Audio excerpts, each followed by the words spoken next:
agradecer también a los que nos están viendo por la señal Colombia, y entiendo que también hay transmisión por el streaming de internet. Quiero aprovechar la oportunidad para agradecer al Hey Festival la posibilidad de abrir un espacio para hablar no solo de literatura y de periodismo escrito, sino en este caso hablar también un poco del lenguaje audiovisual. Y quiero agradecer también a la Fundación Tenaris Tubo Caribe porque nos ha permitido traer a dos de nuestros invitados para estar aquí. La idea de esta mesa surgió un poco a partir de las inquietudes de las protestas y las manifestaciones que vivimos en América Latina el año pasado. Como ustedes saben, Brasil tuvo unas protestas grandísimas, creo que las más grandes incluso que ha habido desde la época de cuando se destituyeron a Collor de Mello. En Colombia también hubo unas grandes manifestaciones campesinas.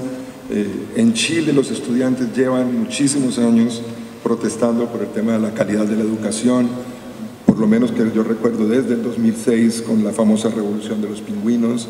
Y en fin, en México el Yo Soy 132 fue un actor muy importante en la elección pasada, en donde quedó electo Peña Nieto. Entonces, esto solo para mencionar muchas de las cosas que están haciendo que América Latina está efervesciendo. Curiosamente, en estas manifestaciones y en estas protestas también se ha hablado mucho del papel de los medios de comunicación y de la televisión en particular. En algunos casos, los propios medios han sido objeto de las protestas. Son protestas muy diversas, y dentro de eso cabe mucho, y los medios han estado en parte de los debates y de los cuestionamientos. Esta manera como se han representado las manifestaciones y los debates en la región a través de la televisión y de los medios en general. Así que para hablar de esto hemos traído tres invitados que espero nos traigan puntos de vista muy diferentes sobre estos asuntos. El primero de ellos quizás pueda parecer una sorpresa para ustedes porque lo conocen más como actor de películas de ficción, y es Gael García Bernal. Pero para los que no saben, Gael tiene también una historia como promotor del documental y como documentalista él también. Gael, junto con otros dos compañeros mexicanos, crearon un festival documental que se llama Ambulante, justamente porque es un festival itinerante, recorre varios estados y donde se muestran mucho de la producción documental mexicana y también latinoamericana. Pero además ha dirigido un corto documental, se llama Los Invisibles, que hizo para Amnistía Internacional sobre el tema de la migración, y hoy de hecho se va a presentar aquí en Cartagena su última producción, que es un documental que se llama Who is Dayani Sánchez, ¿quién es Dayani Sánchez?, en donde él fue productor y donde también participa dentro del documental. Nuestro segundo invitado viene de Brasil, es Caco Barcelos, un reconocido periodista que actualmente dirige un programa que se llama Profesión Reportero. Caco es un periodista de raza y de corazón, ha trabajado durante muchísimos años, principalmente en la televisión, pero también ha escrito dos libros de investigación que han sido muy importantes, que tuvieron una gran repercusión en Brasil. Un libro se llama Abusado, que es un libro que cuenta la historia del narcotráfico en una favela de Río de Janeiro, y el otro libro se llama Rota 66, y es un libro que cuenta los pormenores de un escuadrón de la policía del estado de Sao Paulo que estuvo involucrado en unos asesinatos sistemáticos, y fue una gran denuncia y un gran escándalo en Brasil. Y por último, quizás el invitado que quizás necesite menos presentación porque es muy conocido en Colombia, aunque también es muy conocido por fuera, que es Holman Morris. Holman es un periodista que ha ganado muchísimos premios, muchos de esos premios involucrados en la manera como se ha trabajado y abordado el tema de derechos humanos y de las víctimas del conflicto colombiano. Ha ganado un premio, por ejemplo, de Human Rights Watch. Ganó nuestro premio Nuevo Periodismo que teníamos con Cemex en México en el año 2007 por un trabajo que hizo con el programa Contravía, que creo que muchos de ustedes conocen. Entonces, hechas estas presentaciones de rigor, pues yo quería hacer una serie de preguntas y luego, pues, no sé, ¿cómo has visto tú la representación que la televisión, y por televisión no solo me refiero a la televisión abierta, sino también lo que ha pasado por internet, lo que ha circulado por las redes sociales, sobre estas protestas y estas manifestaciones. ¿Qué has visto tú de bueno, de interesante? ¿Cómo has sentido que la televisión ha abordado este tema de estas protestas, estas manifestaciones? Gracias, Ricardo. Buenas tardes y por supuesto las gracias. Hola. Aló. Hola, ahora sí. Buenas tardes y gracias primero que todo a la Fundación y al High Festival por la invitación. Ricardo pregunta, ¿cómo he visto las recientes manifestaciones populares, la movilización social que se ha llevado a cabo en Colombia? La primera anotación es la siguiente. Recuerden ustedes que 2000, 2001, 2002, 2003, 2004 hasta 2005 en Colombia bajan todos los índices de movilización social en el país. Y bajan por una razón. La gran mayoría de líderes sociales de estas protestas fueron asesinados por guerrilla, algunos, pero la buena parte fueron asesinados por la arremetida paramilitar en Colombia.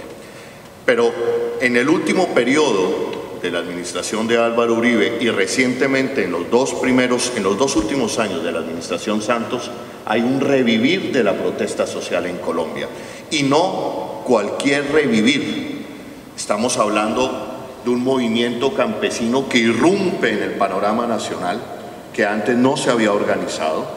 Por lo general las protestas que nosotros estábamos acostumbrados a ver eran muy ligadas a partidos políticos, muy ligadas a sindicalismo, pero aquí vemos hace unos cuantos meses la irrupción del movimiento agrario papero, concretamente del departamento de Boyacá. Vimos el movimiento arrocero, vimos también el movimiento estudiantil, la MANI, la Mesa Amplia Nacional Estudiantil, que a través de una movilización donde se une estudiante, universidad pública y privada, irrumpen en el escenario nacional.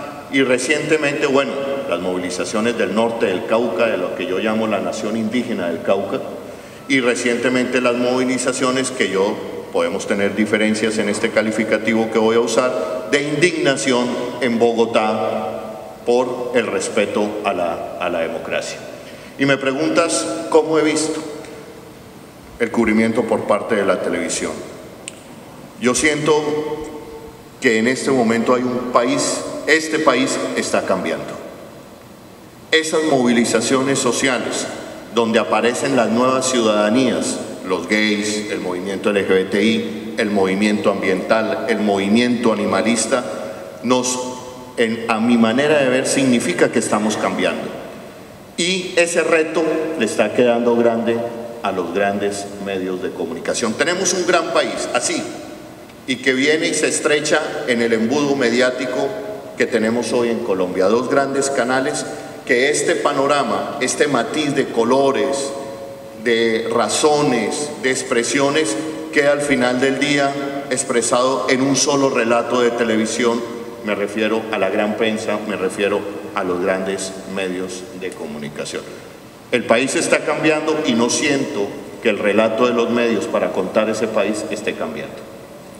Quería preguntarle a Caco desde la perspectiva del caso brasilero, con la advertencia de que Caco ha aceptado hablar en lo que debería ser la lengua franca latinoamericana, que es el portuñol. Entonces, portuñol. Tranquilo que puedes hablar en portuñol, sin ningún problema te vamos a entender perfectamente. Gracias. Pero quería preguntarte un poco sobre la experiencia de Brasil y en particular, tú trabajas para una gran cadena de televisión, la TV Globo, una de las más grandes del mundo, pero al mismo tiempo en Brasil han surgido un montón de colectivos, de ciudadanos, de jóvenes, que han salido a hacer también a cubrir ellos mismos estas manifestaciones, Media Ninja, por ejemplo, y otros. Quería un poco preguntarte sobre la percepción que tú tienes de la cobertura en la que tú participaste, lo que tú has visto que han hecho tus colegas, y un poco comparado con estos otros grupos de jóvenes que salen a la calle con sus celulares y a trabajar, a difundir en las redes sociales. Nosotros vivemos aí paradoxo. Eu creio que a principal missão de reportero de la calle, reportero del fronte, é produzir a narração dos conflitos sociais. E nesse momento o país vive grandes conflitos sociais, sobretudo nos sítios de los pobres no Brasil. E nós outros, eventualmente, somos impedidos de realizar a nossa narração. Por isso, o paradoxo. O que mais desejamos fazer, estamos eventualmente impedidos de hacerlo. E lhe explico por quê. Porque nós outros vivemos uma situação de conflito social extremamente radical, que resulta de 500 anos de produção de uma sociedade desigual, que hoje está polarizada, dividida. Pode parecer incoerente, porque nesse momento o país fecha um ciclo de 12 anos de um governo popular. E essas manifestações ocorrem em los sítios de los pobres, que foram beneficiados por esse governo popular. Nos últimos anos, 50 milhões de pessoas saíram da condição de extrema pobreza e tiveram uma prosperidade social. E essas pessoas que estão na calle protestando. Pode parecer contraditório, mas acredito que isso sucede porque essas pessoas que antes não tinham acesso a nenhum tipo de regalia que é típica da parte rica e branca da sociedade, hoje tiveram acesso, né, aos instrumentos de melhor se informar e querem ir além da prosperidade econômica. Eles estão a exigir transporte público de qualidade, educação de qualidade, que a parte branca e rica tem sempre garantido, e querem uma mídia mais democrática. Por isso, quando nós outros somos impedidos e agredidos na calle, há que entender que há um fundo que explica essa revolta que nós outros observamos nos sítios onde estão os pobres. Caco está haciendo mención al hecho de que él mismo y algunos otros periodistas de los grandes medios en las protestas eran agredidos por los manifestantes en su posición de criticar a los grandes medios de comunicación, ¿verdad? Eso fue lo que sucedió. Sim, sucedeu, sobretudo nas grandes manifestações de junho, tentaram nos impedir de trabalhar, que evidentemente eu provoquei uma reação, disse que nós estamos num processo democrático e a nossa função precisa ser executada, que é a função de narrar o conflito social. Que a gente observa que esses grupos, os jovens dos sítios mais pobres, por la facilidade tecnológica de hoje, estão, por sua iniciativa, fazendo a produção de notícias desses acontecimentos conflituosos. Pero me parece que eles não têm ainda capacitados para fazê-lo com a devida profundidade. E cabe a todo periodista hacer ese trabajo. Quería preguntarle a Gael lo siguiente: ustedes tienen este festival y me preguntaba qué tanto en lo que reciben de los materiales que se presentan y que se divulgan en el festival tocan estos temas, estos conflictos sociales. ¿Cuál es la percepción que tienen ustedes desde Ambulante? Primero, que nos cuentes un poco de la experiencia del festival, y segundo, qué tanto se ve reflejado estos conflictos en lo que están trabajando los documentalistas mexicanos y latinoamericanos. Bueno, por lo general, todos los documentales que se presentan en Ambulante tienen una fuerte impronta social, definitivamente. Es sintomático de la creación de un ensayo en torno a una realidad, que quizás es una definición muy corta de un documental, pero creo que es el impulso principal. Documentar esta realidad que conlleva una especie de cuestión social y que se hace una pregunta, surge una posibilidad de una respuesta. Y todos estos documentales tienen estas características, definitivamente. Este año, por ejemplo, se están mostrando, por mencionar solamente dos de los 110 documentales que estamos mostrando, pero digamos dos piezas centrales son El acto de matar, The Act of Killing, que algunos de ustedes sabrán de lo que va. Es en Indonesia, es un retrato, un ensayo impresionante, para mí la mejor película del siglo XXI en torno a los matones del régimen de Suharto y un poco reviviendo los crímenes que hicieron, y el documentalista documentando el momento en el que ellos se dan cuenta de lo que hicieron, junto con las armas del cine, que el cine es increíblemente manipulador, y quizás aquí es donde el cine, a diferencia de la televisión, quizás es un poco más franco y dice, nosotros manipulamos, o sea, el cine manipula, ¿no? Completamente, o sea, porque hay mucha demanda de no manipular información y demás de la televisión, pero es muy difícil cuando tienes un punto de vista no manipular, ¿no? O sea, cuando hay una lente, una óptica, inmediatamente estás cambiando un poco el entorno, pero bueno, esa es una discusión más larga. Y otro de los documentales que están ahí es The Square, que es sobre la Plaza Tahrir, que de hecho estrenó ayer, Ambulante en México inició ayer, y es un retrato que hicieron una directora que es egipcia, pero que ha vivido mucho tiempo en Estados Unidos, y empezó a documentar los movimientos, lo que sucedía en la Plaza de Tahrir.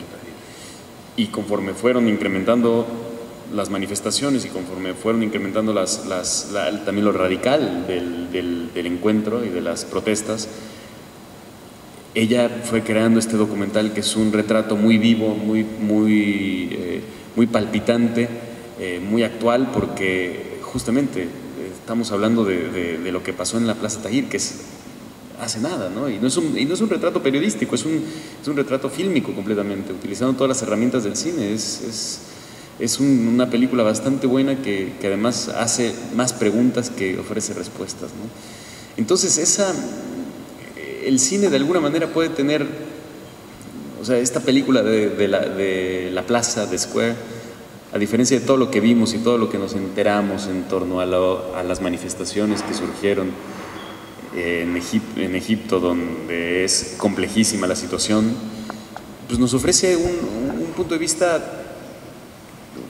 digamos, distinto a lo que se va a ver en la tele, ¿no? Y ahí el cine creo que está ocupando una especie de lugar interesante, vía lo tangencial, ¿no? No necesariamente vía lo periodístico, sino vía aquel retrato inesperado que es fundamental también para el comprender un poco más de qué es lo que está sucediendo. ¿Y qué tanto circulan esos documentales? Digamos, ¿qué tanto se ve, que están siendo contadas, qué tanto las está viendo la gente? Pues ¿Se emiten por televisión o se circulan viralmente por YouTube? ¿Qué percepción tienen ustedes? Quizás sintomáticamente lo mencioné porque esos dos documentales están nominados al Oscar, por ejemplo. Son películas que se pueden ver cada vez hay más canales de distribución para los documentales. Hay muchos documentales que de hecho, y muchas páginas, perdón, en internet que se dedican solamente a hacer streaming de documentales, y uno puede acceder a ellos porque obviamente, por suerte, los documentales, pues pocas personas se pueden hacer ricas con los documentales, ¿no?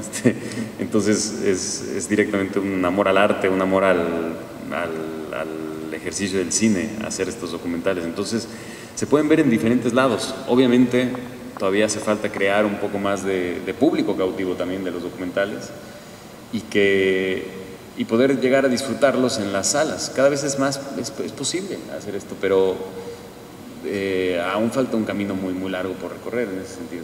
Bien.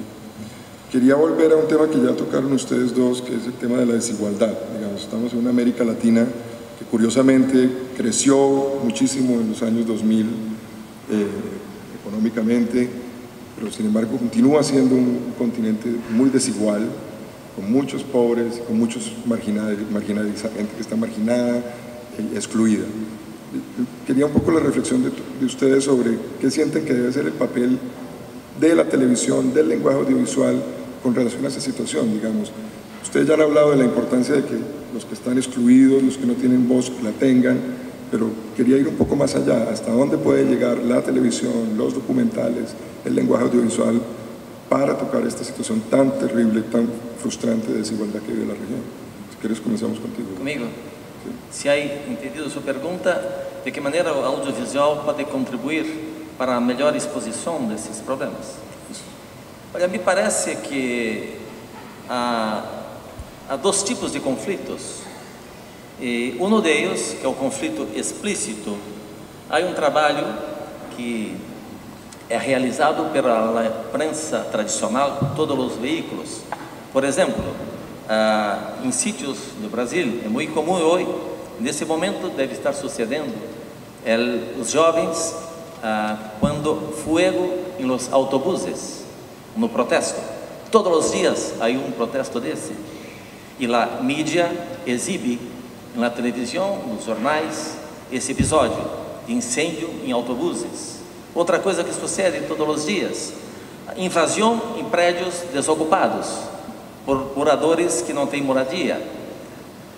E esses eventos sempre há uma contrapartida das forças militares do Estado, da polícia, uma reação que resulta em violência.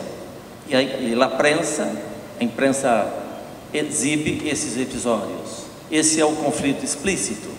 A imprensa deixa de fazer o trabalho mais sério que cabe a nós outros que produzimos audiovisual, a exposição do conflito subliminar. Nós temos a obrigação de explicar por que os jovens põem fogo nos autobuses, e cabe a nós outros do audiovisual. Isso significa, é necessário para hacerlo, conquistar a confiança das pessoas que são agentes dessa violência, de ambos os lados. É importante conviver por dentro, conquistando essa confiança, para poder explicar o que sucede. Por exemplo, nós outros, no nosso programa semanal de informação, explicamos, por conta do fato de fazer um mergulho na história que estamos acompanhando, que esses fogos que são provocados destruindo os autobuses derivam, é o resultado de ação criminosa da polícia contra esses jovens pobres. Sempre que a polícia mata, o jovem põe fogo no autobuses, porque se não fizer isto, a mídia, a imprensa não foca sua atenção no problema. A morte do jovem, praticada por forças do Estado, não é divulgada. É divulgado a consequência dela, o protesto, o fogo praticado pelos parentes das vítimas. E cabe a nós outros explicar isso, que não está explícito. O conflito explícito está sempre sendo divulgado. A explicação de ello cabe a nós outros buscar as provas, que só se obtém num processo de imersão que é típico do documentarista, ¿no? Ricardo, volviendo, digamos, aterrizándolo un poco al caso colombiano, me sumo a este proceso de inmersión que busque darle contexto y análisis a la protesta social. Pero aquí surge otro elemento, reitero y quiero ponerle al auditorio constantemente los ejemplos de la protesta social campesina que vivimos, de la movilización estudiantil. Hoy día, invisibilizar es igual a violencia. Y ahí hay un reto de la televisión. Y hay un reto en ese malestar del que tú hablas, ese inconformismo con un Estado que no provee los mínimos a una sociedad.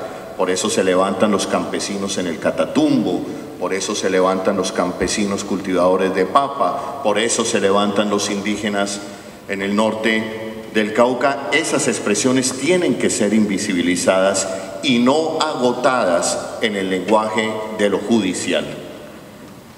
Nosotros algunas veces vemos entrevistas a estos líderes sociales que más parecen interrogatorios de comisaría que un cuestionamiento o unas preguntas que busquen ese análisis y ese entendimiento de la protesta y de esos nuevos actores que hoy aparecen en el panorama social y político colombiano, esos nuevos liderazgos sociales, ese nuevo liderazgo social del papero, ese nuevo liderazgo social del indígena, ese nuevo liderazgo social de los ambientalistas. Me parece que el agotar el relato solamente a que la protesta social es incómoda porque nos tapona las carreteras, porque tapona las autopistas y no se ve lo que hay de fondo me parece que es complicado de cara a el buen entendimiento y el buen análisis que debe propender un buen periodismo, una buena televisión. Pero déjame terminar con esta reflexión. Y perdónenme, excúsenme que ponga el caso de Canal Capital. A Canal Capital, en las movilizaciones que se han producido en Bogotá 9 y 13 de diciembre, a raíz del intento de destitución del alcalde, le han pedido que se autocensure. Le han pedido que no refleje esa movilización de indignación que se produce en Bogotá. Entonces ahí me parece que eso no puede suceder. Es decir, a la indignación invisibilizarla, eso, reitero, genera violencia. Y termino con la siguiente reflexión. Hoy la televisión pública en Colombia, no solamente en Bogotá, Ricardo, la televisión pública hoy se debe hacer la siguiente pregunta, que es la pregunta que nos hacemos en Capital y que creo que es válida ponerla sobre la mesa. ¿Qué tanto de la reconciliación de los colombianos pasa por la televisión pública nacional? ¿Qué tanto de la construcción del posconflicto que pretendemos atraviesa la televisión pública nacional? ¿Qué tanto de la paz y de la construcción de la paz que soñamos atraviesa por la televisión pública del país? ¿Ese papel lo está jugando la televisión pública nuestra? ¿O simplemente la televisión pública nuestra sigue siendo parte del decorado de la democracia? Bueno, yo quiero que volvamos al tema ahorita, pero antes quería preguntar algo con relación a eso y también quería pedirte tu opinión sobre lo siguiente. Hablar de conflictos implica hablar de diferentes posiciones. Cada vez yo tengo la sensación, cuando viajo por América Latina, que cada vez los países se están polarizando cada vez más. Es decir, las posiciones se han vuelto cada vez más radicales. En Brasil lo he sentido, en Argentina lo he sentido, como que cada vez hay unos que están asumiendo posiciones más a un lado o al otro, y me parece que los medios también están asumiendo esa posición. Entonces quería preguntar un poco sobre hasta dónde sienten ustedes que los medios, digamos, por ejemplo, en el caso de un canal público, hasta dónde un medio tiene que tomar ciertas posiciones, respaldar algún tipo de visión, sea de un gobierno o lo que sea, o en un canal privado, o en un documental que es hecho de manera individual, independiente, por un grupo de jóvenes. ¿Hasta dónde sienten ustedes que esta polarización en la que estamos viviendo en nuestra región pasa por la manera como los medios están retratando los conflictos? Si quieres, arrancamos contigo. Es que sí, es un tema largo e interesante. A mí todo el tiempo que considero la consigna, digamos, unificadora en Latinoamérica, en todos estos movimientos sociales, que es una democracia de los medios, ¿no? Es uno de los, digamos, de los puntos principales, ¿no?, en todas estas movilizaciones que han habido. Quizás pegado con otra consigna, pero siempre está acarreado, ¿no? Está siendo acarreado como una especie de la democratización de los medios. Y ahí es donde creo que la pregunta es un poquito más de fondo, pero quizás es muy difícil expresarla y sobre todo ofrecer una respuesta al respecto. El formato televisivo o el formato, digamos, audiovisual, para abrir un poquito el campo, naturalmente restringe, escoge, deja fuera muchísimas cosas. Siempre va a dejar cosas fuera. Va a haber gente que no le va a gustar ciertas cosas que no estén. Siempre va a haber ese conflicto, siempre va a estar en esa crisis. Y lo que estamos pidiendo de alguna manera a gritos es que exista una gramática narrativa en la televisión y en el cine también, que genere esta reconciliación, que apele a la complejidad y que apele a los diferentes puntos de vista que existen y que de alguna manera todos estén incluidos y confrontados también. Pero obviamente dentro del entorno, dentro de un cuadrado, bueno, ahora es un rectángulo HD, es increíblemente complicado lograrlo. Es increíblemente complicado lograr este tipo de cosas, porque lo que estamos pidiendo es una gramática nueva, una nueva narrativa de alguna manera también. Y creo que por eso es que la televisión siempre ha llegado un poco lenta y lerda ante un tema, ante una movilización. Siempre llega al final de